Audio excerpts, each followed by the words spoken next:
बात करेंगे दाना तूफान की। अगले 48 घंटे देश के पूर्वी हिस्से पर भारी रहने वाले हैं। इसकी वजह बंगाल की खाड़ी से उठने वाला दाना नाम का तूफान, जिसे लेकर मौसम विभाग ने बड़ा अलर्ट जारी किया है। मौसम विभाग के मुताबिक 120 किलोमीटर की रफ्तार वाला दाना तूफान हाल के वर्षों में आने वाला सबसे घातक साइक्लोन साबित हो सकता है। इस खतरे को देखते हुए राहत और बचाव कार्य में जुटी एनडीआरएफ की टीम को तूफान के प्रभाव क्षेत्र में आने वाले संभावित इलाकों से 100% इवैक्यूएशन यानी पूरी आबादी को सुरक्षित जगहों पर ले जाने के निर्देश दिए गए हैं।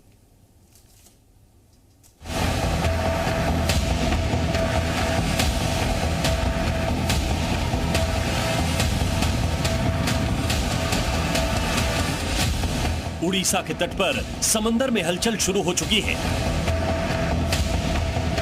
बंगाल की खाड़ी के दक्षिणी पूर्वी हिस्से में स्थित अंडमान सागर में लो प्रेशर एरिया लगातार बढ़ रहा है।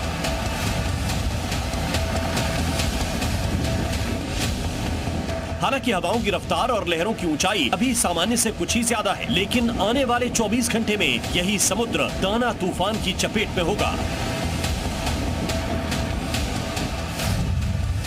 23 अक्टूबर की शाम से तबाही मचाएगा दाना।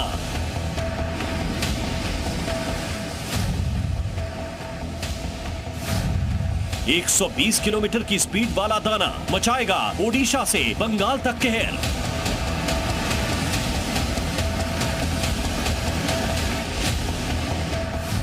चौबीस अक्टूबर को दाना का लैंडफॉल, 25 टीमों के साथ अलर्ट पर एनडीआरएफ।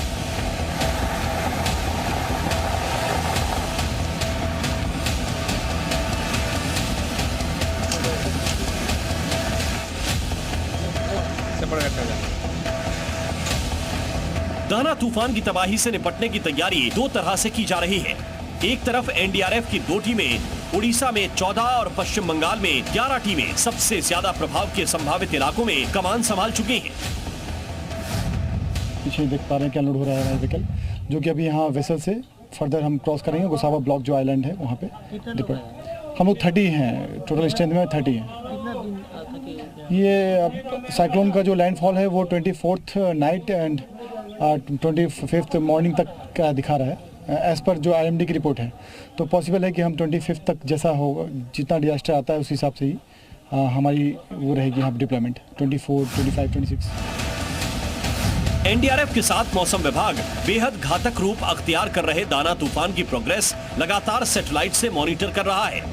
दाना तूफान किस तरह अंडमान सागर में लो प्रेशर एरिया से बंगाल की खाड़ी की तरफ बढ़ने वाला है और किस तरह उत्तर पश्चिम की तरफ बढ़ते हुए ओडिशा से लेकर बंगाल तक के इलाकों में तबाही मचाएगा।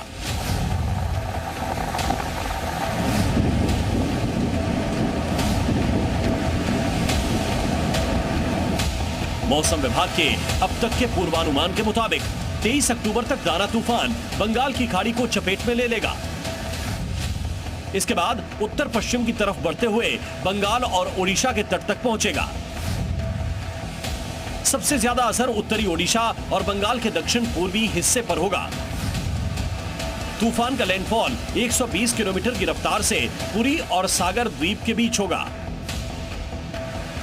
दाना का लैंडफॉल यानी समुद्री तट से टकराने की प्रक्रिया 24 अक्टूबर की रात से शुरू हो सकती है। इससे पहले ही ओडिशा और पूरे बंगाल के इलाके में भारी बारिश का सिलसिला शुरू हो जाएगा। इसे देखते हुए ओडिशा सरकार ने 14 तटीय जिलों में 24 और 25 अक्टूबर को स्कूल बंद रखने का ऐलान किया है।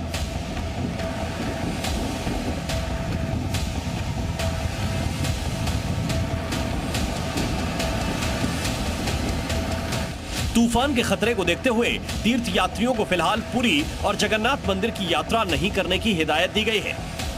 राष्ट्रपति द्रौपदी मुर्मू भी 23 अक्टूबर को ओडिशा का दौरा करने वाली थी, लेकिन तूफान की वजह से इसे भी स्थगित कर दिया गया है। Bureau report, C media.